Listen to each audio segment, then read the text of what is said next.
Right, so now let's do the dimension using this side here. So this is my bed system made of aluminum, and that insert here. The reason you are using the bed is that after you're done, you don't want to touch the pot. You can just remove your bed.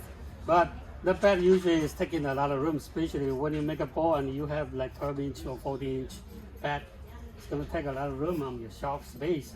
That's why people are using this bed system. It's called space saver. So after you're done, you can just pick it up and put it aside, and then use another one. Right? It's different material. Okay, this is aluminum, and this is it's called FRP, fiberglass reinforced plastic. Even it's very thin, but it's very strong. You can pass around. You feel it. It's FRP, fiberglass reinforced plastic. Does that work? It doesn't work. Yeah, a little bit of heat is okay too. That's why. Oh. It wasn't the bowl. It wasn't the bowl. I know. That's why I'm making the same bag. This is my bag, okay? Sorry. The same material, just different color, okay? I call it translucent because, see that? The shadow. And it's very strong. This is very strong. They don't work. Yeah. You bend it, they don't work. They're very strong. Little bit of heat is fine too. Okay. It lasts you forever. It's lifetime guarantee. Okay. Lifetime guarantee. Right. So Yeah. I see that you have a yellow one, and you also have an aluminum. The aluminum, this is aluminum. Right. Okay. What, are they for different purposes? There's no different purpose. This is more expensive. That one is a little bit cheaper, but it's still very expensive. Well, my tool is built to last. It's like a one-time event. I sell it, you are not going to come back again because you don't need it. You're going to last forever. So I charge you upfront for that very durable tools that it can last forever. Okay, that's why I have to charge it a little bit more expensive, and also it's very expensive to make them too. Okay. So yeah, you can feel free to pass it around too. I have 3 different sizes. A square one is also, you can call space saver. It's just fitting right on the wheel head. It's like 8.5 inches square, and 12 and then 14. And I put a little bit of a circle here, so it's coming very handy if you want to do, after you're done with your ball or something that you want to alter. It's very easy to find your division, like that ball there. So that there's the 6-side alteration. So you can find like, there's a number on there, 666. You just find a 6, and then you just push from that spot. So you got evenly divided. So that's why I put the division here. It's very handy for this part here. If you don't need it, you just use the other side to throw.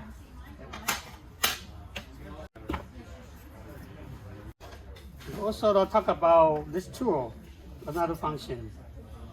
I show you, we measure the thickness, right, of the bottom. How about if you want to make something that is a repeated shape, like a set of a mug, a set of a ball? What do? Use this. Okay, you can turn this into a Tombo stick.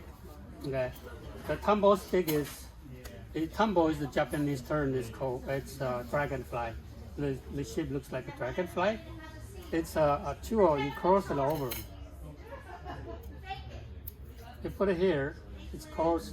So you measure the inside depth and the outside width for your first one, and the next one you just put it over and do the same thing. When you throw, just measure the same depth and the width.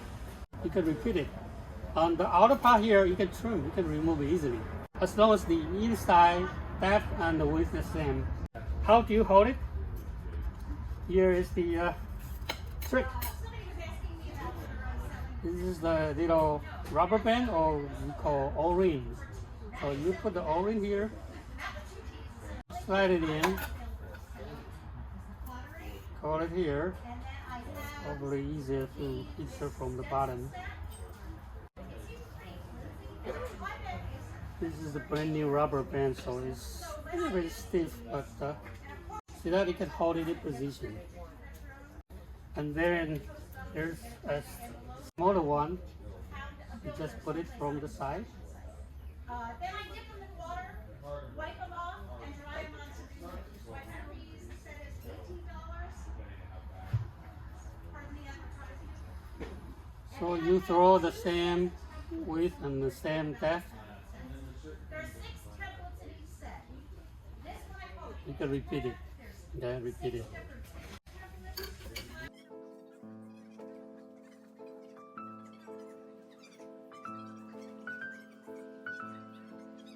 Okay, center. Do you wet your clay before you throw? Well, I have a pop mill, so that clay is coming out of come right directly from the pop mill. Most of the time I don't if I'm making a smaller one, but if I'm for the larger one, I have to wedge the clay, form it into a nice shape to start with. Just that this too long is very hard to form it right on the wheel. So I would wedge for the larger piece, but for smaller one, I'll just take it out right out of my bucket, and then just throw, just like you saw me doing it now. I didn't wedge it.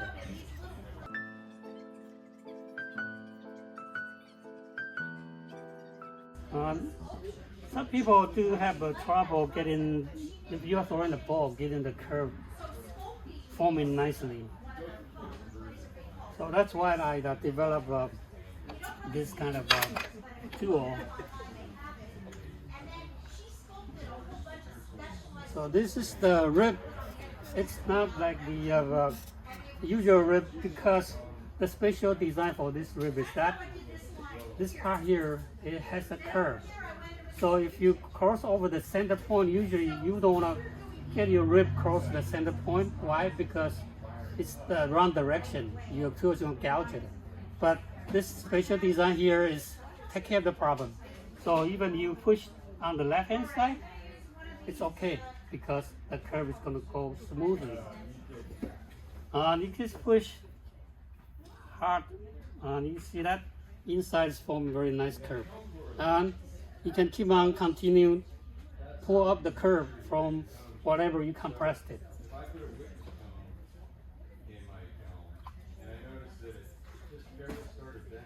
Just follow the curve, and then you slowly pick it up.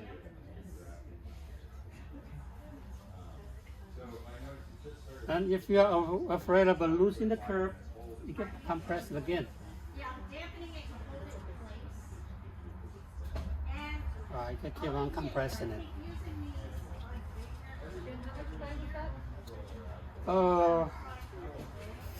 My guess is about 1.5 pounds. Okay. I don't usually weigh my clay. I just throw the clay to the limit. But it's a good thing is that if you are going to throw a set of repeat things, weigh your clay. Okay, weigh your clay. If you're gonna make a set of a ball, weigh it so they are the same weight. So when you start with that, well, easier for you to get it the right size. Okay, getting to the right size. How thick is your bottom right now? How thick my bottom? It's usually I live in about 3/8 of an inch. Yeah, 3/8 of an inch. I don't have a wire, otherwise I could cut it to show you.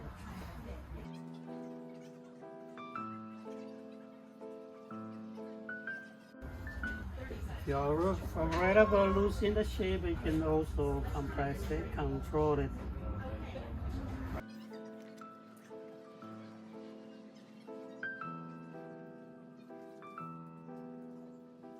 And if your balls become bigger, you could use a bigger rib.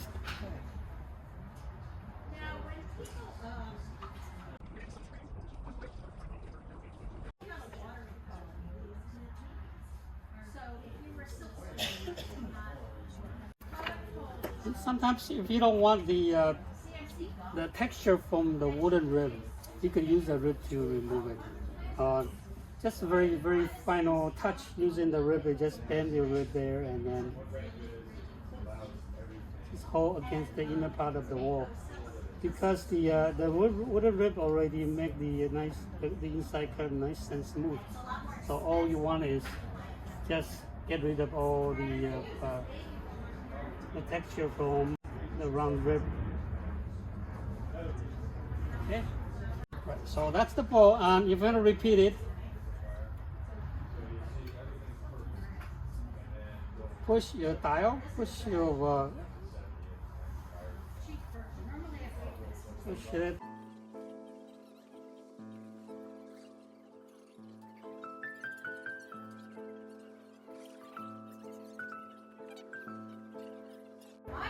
Right, so my next one I will throw at this size here. Just check the depth and the inner part of the bowl. And here I could remove it.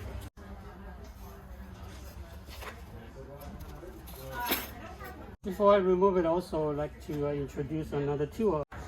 This tool is for scrape up the clay from the corner.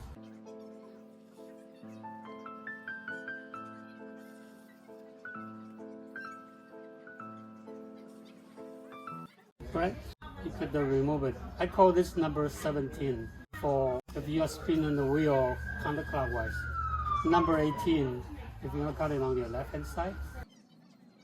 Okay, this is the system, and you just pick it up and put it aside. Forgot to mention, this is my initial design for the best system. Actually, I'm going to expand my best system to another feature. One is that if you want to save even more of your space, there's an adapter on here. You can throw right on here. Okay. After you're done, pick it up. Smaller, even smaller space. Okay.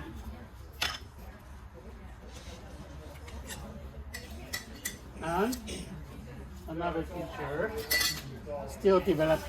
That one I already ordered for production, but this one is still experiment on it.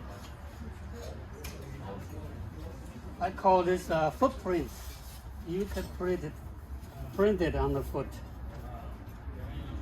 These two pieces here,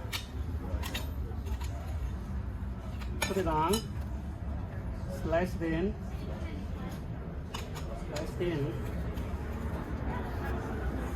Put your clay on here. You already have automatically print the foot. Okay, it's called footprint. And after you're done, remove that, and you can pick it up. I'm still experimenting on this material is too soft. I wanted it to be a little bit firmer, okay, a little bit firmer. And the mark right there was the method, yes, the method to print it. So you don't need to trim the depth of your foot. You just trim the outer part. Okay. You can have your own design. If you want to have your own design or logo here, you could design it and just glue it on. Okay. So that is going to be the future coming up. Yeah, this is another pattern.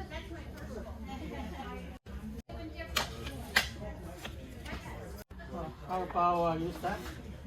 Let's use this.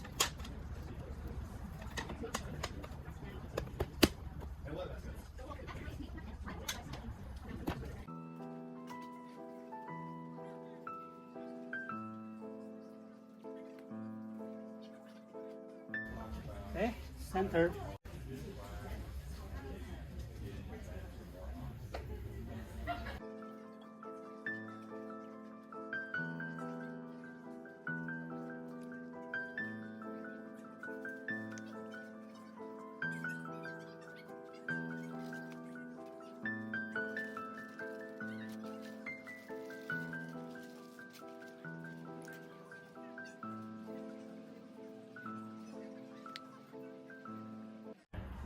Right, a little bit higher, a little bit wider.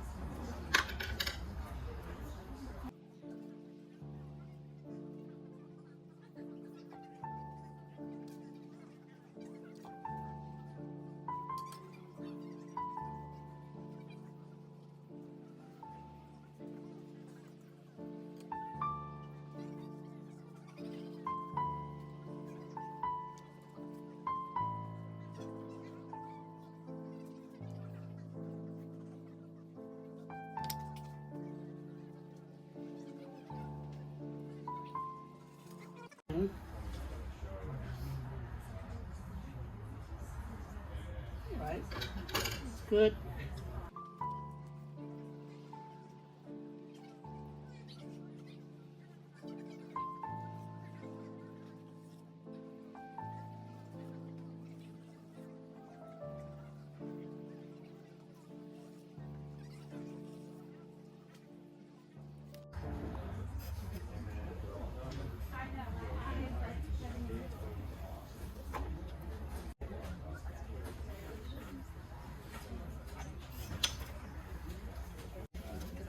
Okay, so far you have many questions?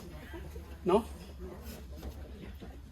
Let's do, even this is still my prototype, but let's do that. What was this one that had the pattern on it that you're using? This one? Yeah, the black one. The pattern, yeah. This, I call it footprint. If you have a clay that's not porcelain, will it do you need to use water to stick it to the vat? No water. No water. No water. For any of the vats. For any of my pet. Yeah. Yeah. For for water is that if you have a wooden bat or MDF made out of wood, you could add a little water, help your clay to stick. But if you have anything that is non-porous, I wouldn't put any water at all. Okay, no water.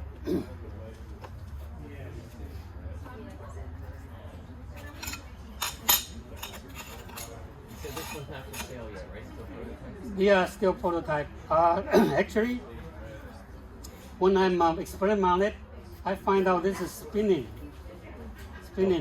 So I'm going to make it into the same shape like that one. Yeah, something more. Okay, right. This one, so it's not spinning. Okay. So the next one is not going to be a circle. It's going to be like this shape.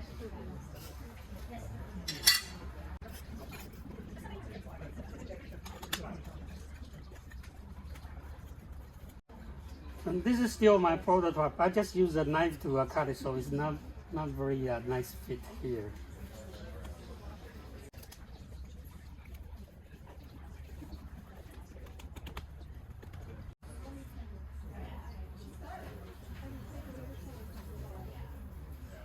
Since it is spinning, so I might just push the clay a little bit extended here, so the clay is holding on the side.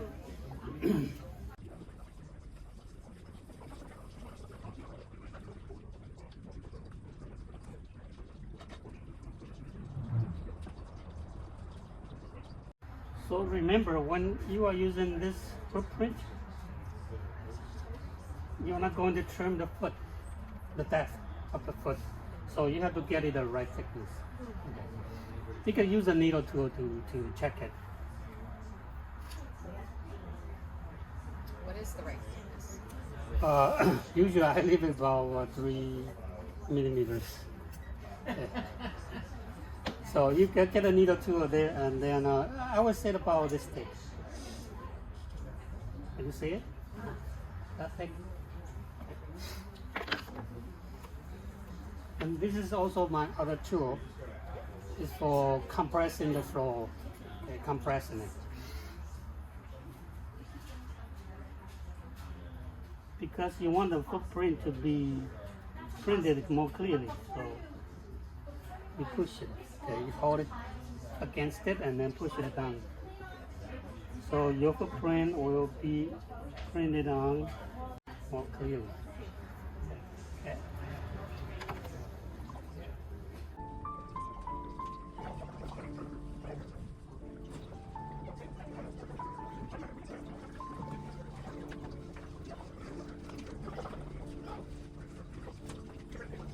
How do you compare your clay mixture to remix in terms of throwing? It's pretty much the same. The common porcelain, in my opinion, is the easiest porcelain to throw with. Common. Yeah. So I have a lot of students coming for private lesson. They will throw on the porcelain, but after the class, they love it. It's very easy to throw with.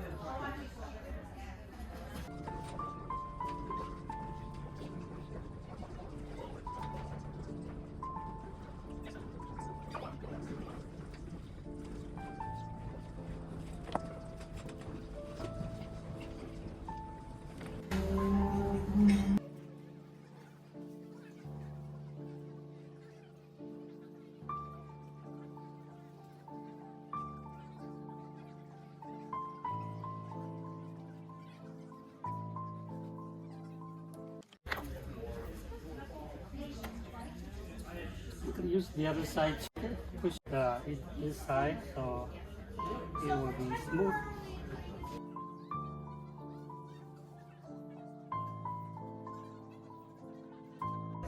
So the tool you see I'm demoing here.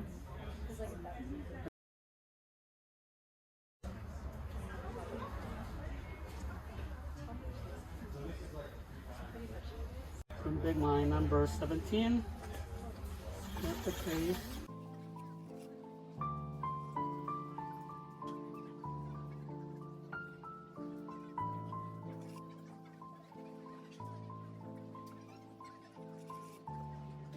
So this number 17 fits perfectly for removing the clay from the bottom corner.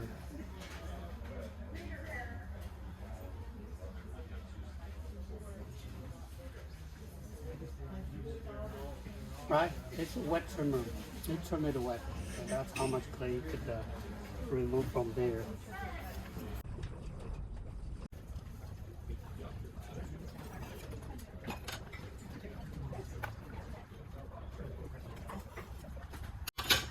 Like I told you that is still a bit too soft. So I will need to use something to hold it. To put the put it underneath, and then you pick it up.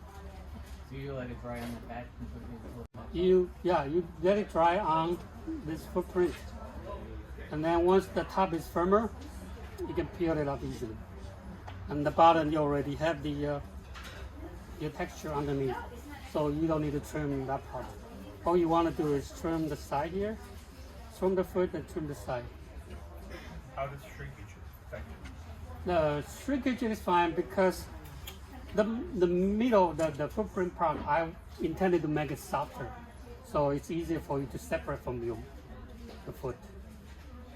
This part here needs to be, the flat side needs to be a little bit firmer, but the top on your design there, or the texture part has to be a little bit softer, so you can pull it down easy, pull out of your mold. This is like a mold. Okay? You form your clay on the mold and then you can pull it out. Okay. The new design of my bed system. So it's two new features. Any question about tools? Let me just show you.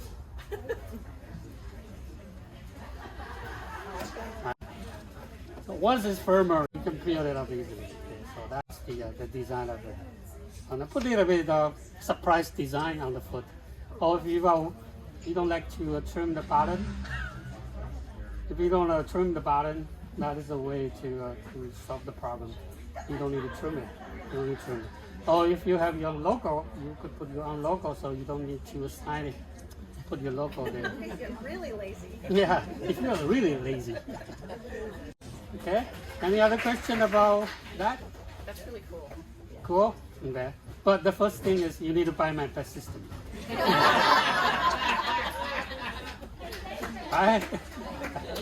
Well, this will last you forever, so it's a very good investment. It's a very good investment. Yeah. Do you do your prototyping here? I do my prototyping. Well, the best system is on the market already. But why I'm making it in my way is that the problem with the best system is they're either made out of plastic or made out of wood. And when you throw it, make it wet, or when you heat it up, you're killing it. It's not going to fit very nicely. But with the metal, you don't have a problem. That's the reason why I developed my tools. I want to be better than them. That's why I developed my tools. Because I personally use the tool, I use the bed, and it's all a problem. It warp, get mold, and it's not good for throwing. That's why I developed my own tools, like the FRP beds. Those are going to last forever, and this bed system is going to last forever too. On my tool, it's also different material, like tungsten carbide, or a little bit higher standard of the high carbon steel on the regular It's dependent on the budget of so cater for everybody that they can use my tool. What is the elastic, the type of elastic that you use, on your measuring tool? That Yeah. that is O-ring. O-ring? It's O-ring. It comes with the set. Yeah. You can buy the O-ring from hardware store, Home Depot, Lowe's, whatever it is. They have it. Yeah. Okay. Right. Thanks for coming.